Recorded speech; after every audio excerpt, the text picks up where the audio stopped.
Hey guys, Scotty2 Quaddy here with part 2 of the actual build finished. The part 1 was the unboxing and just looking at the parts real quick. And like I said, there's been 1,000,005 videos on this and mine is 1,000,006. So this is the completed version. I do not do how to build videos because basically you never know what you're going to run into as far as problems. And when I run into a problem, I am a potty mouth. I just scream, yell, and yeah, that would not be good on YouTube. Probably would be banned.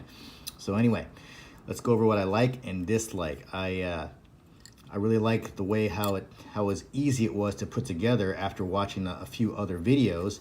This does not come with any directions. So if you're a newbie and they say, oh, this is newbie friendly, not really newbie friendly because there was no directions in my box, maybe in yours. But I've had immense help from Andy RC's channel, UAV Futures, and Nick, I believe, Nick RC or something like that. I had to watch their videos on how to actually install it. Oh, and my buddy 5 Freaking Onion Rings, Chris Sullivan, he helped me as well. His videos are great. Things I liked about it, like I said, the ease of the build. I think most builds are becoming easier to build, regardless if you buy them as a kit or buy them separate, your own components, because these stack builds just really make things so easy. I think this is great as far as for camera protection too. I like the aluminum. It's a little bit weighty, but it really doesn't matter with these motors being so heavy as they are, such a big motor. Was it 1607 or 160, what is this? Anyway, I think it's like 1606 or 1607. It doesn't matter, it's a big motor for this size, and so it handles these propellers well, these 3 inchers. And let's see, everything went in pretty easily. I like the fact that, you know, it's compact, everything is covered. I don't have to put my TX in the outside, it's in the inside, it works great. Here's my antenna for my XSR antenna, and that fits in the top really good. You don't really have a lot of options when it comes to receivers, so the XSR was a perfect fit. Maybe the RS XR, something like that, that might fit too, but other than that, you're not going to have a lot of success or much success trying to use a lot of other things to fit in there. Also strap the battery cable to the side arm, zip tied that in case you eject it and you don't want to get your battery ripped out. You don't want the wires ripped out from your cables, connectors. I've had that happen. Camera, okay, some of the cons. The camera. This was the original camera that it came with, but guess what? They gave me a wrong connector. And yeah, the connector that it came with was too big. Had the same amount of pins, but was just too wide. And I was like, okay, circle does not fit in square. Make it fit. Will circle fit in square? No, it doesn't. I felt like a total idiot. But yeah, they gave me a bad connector there. So that was basically a quality control issue on Eachine's part. Wish they would have got that straight so I could have used this camera, because everybody says it's kind of that is a decent camera, even though it's a CMOS. So luckily for me, I had a Foxeer Micro hanging around, waiting to be put into something. Yeah, so that's what we're rocking in the inside of that.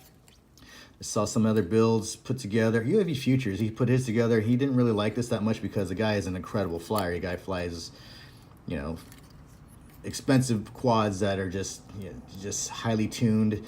And yeah, this was not really his speed of a quadcopter because it is docile. The PIDs that it has on it currently are for beginners like myself, you know. But even for me, just flying it around, even acro, I can't wait to take it outside. But I believe it might be a little bit too floaty for me. I like it when I let go of the throttle, it drops to where I want it to drop to instead of just floating down real slow. You know, that's kind of bugs me when I'm trying to fly FPV. So I borrowed a PID setting from a gentleman named Frye SG. I think that's his name, Frye SG. But his PIDs that he used for this bad boy, the Eachine TS130, yeah, it made this one is like night and day difference as far as throttle punch, top end, all that stuff. It is awesome, and the way that it handles cornering and turns a lot tighter, a lot more controlled. That's what I liked about his settings, so I'll leave a link to him. Other things I didn't like. Oh, I didn't like how the wires. It is no exaggeration how awful these wires are. They're plastic. And what happens when you're soldering them, if you don't solder it fast, then you're gonna melt the plastic, and you're gonna melt the plastic to the other wires. And when you try to separate them, they start to rip. and then you can risk actually arcing your motor or burning your motor out. So do recommend conformal coating after you do get these bad boys soldered. I use MG Chemical silicone modified conformal coating, best stuff on the planet. Tell you what, watch my old videos and how I waterproofed the drone with it. And I didn't fly it through light rain like a lot of guys do to show off that they, they want to ruin their quads. I can care less. The quad that I used it on, it was heavy rain. I dropped it in puddles of water, counted to 5 seconds, and flew it after landing in puddles of water. No problem. So along with the benefits of keeping your quad waterproof, keeps out the dust, helps prevent your components from arcing, all that goodness. So yeah, that's is what I have. I really dig this one so far. It was a decent build. As long as you follow directions on YouTube, you're good to go. And what else? I'm gonna try to install a buzzer, and I'll be here for part 3, and maybe show a hover test with the buzzer and the light and LED lights in the back. So that'll be part 3, and hopefully it stops raining. I can have part 4 and show some of my non-skill flying. Oh yeah, that'll be great.